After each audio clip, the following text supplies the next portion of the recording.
Assalamualaikum. Assalamualaikum. Assalamualaikum. Assalamualaikum. Assalamualaikum. Assalamualaikum warahmatullahi wabarakatuh. Tulang sebagai sampel forensik.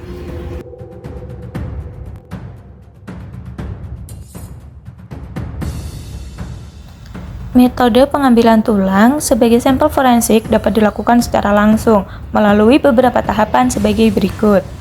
Yang pertama yaitu pendokumentasian dan pengambilan tulang. Tulang yang ditemukan akan didokumentasikan dan dilakukan pemetaan lokasi penemuan tulang secara detail. Tulang yang ditemukan akan diambil dengan hati-hati untuk menghindari kerusakan ataupun kontaminasi. Setiap fragmen tulang yang ditemukan akan diberi label dan disimpan dalam wadah steril. Yang kedua yaitu preparasi sampel di laboratorium.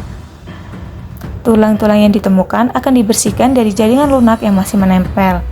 Sampel tulang kemudian dipotong lalu dihaluskan menjadi bubuk untuk memudahkan ekstraksi DNA. Yang ketiga yaitu analisis DNA. Tulang yang telah dihaluskan akan diekstraksi dan diamplifikasi menggunakan teknik PCR. Selanjutnya, profil DNA yang telah jadi akan dibandingkan dengan profil DNA pembanding, misalnya dari keluarga korban. Selanjutnya yaitu kekurangan tulang sebagai sampel bioforensik. Yang pertama, adanya degradasi DNA dalam kondisi tertentu. Yang kedua, kuantitas DNA yang terbatas. Ketiga, sulit untuk proses ekstraksi DNA. Keempat, terdapat resiko kontaminasi. Kelima, adanya pengaruh lingkungan dapat mempengaruhi kualitas tulang. Selanjutnya, keunggulan tulang sebagai sampel bioforensik. Yang pertama, tahan terhadap degradasi. Yang kedua, perlindungan alami DNA.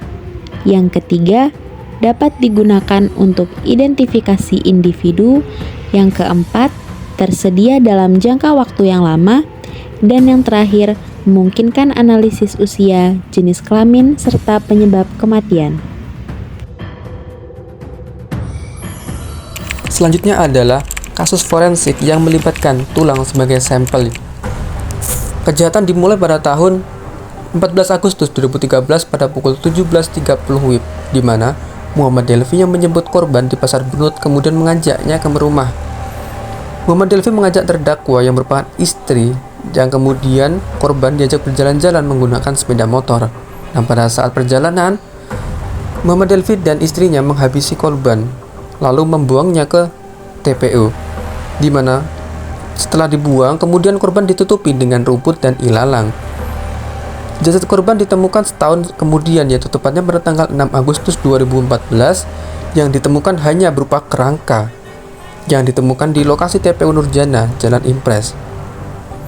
Setelah ditemukan jasad, kemudian penyidik menghubungi ahli forensik yang digunakan untuk mengungkapkan tulang kerangka tersebut yang dimiliki oleh siapa. Dan setelah dilakukan penyidikan bahwasanya benar tulang kerangka tersebut merupakan milik korban, di mana korban yang diidentifikasi adalah bernama Randy Hidayat.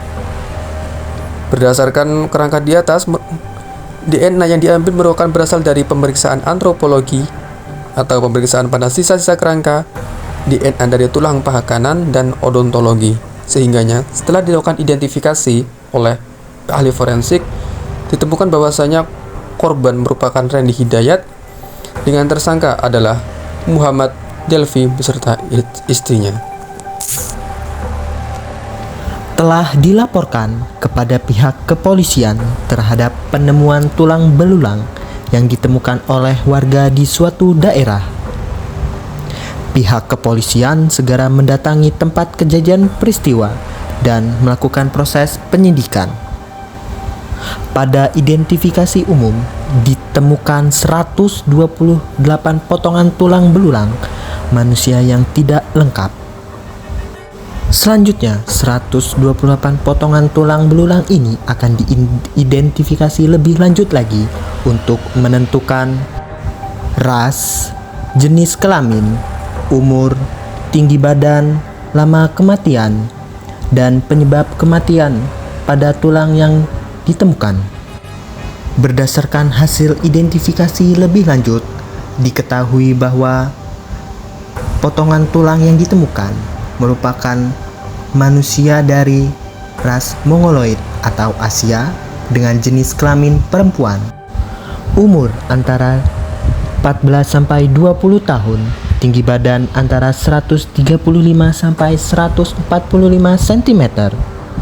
Lama kematian sekitar 20 hari sampai dengan 1 bulan. Dengan kondisi tulang belulang dijumpai tanda kekerasan.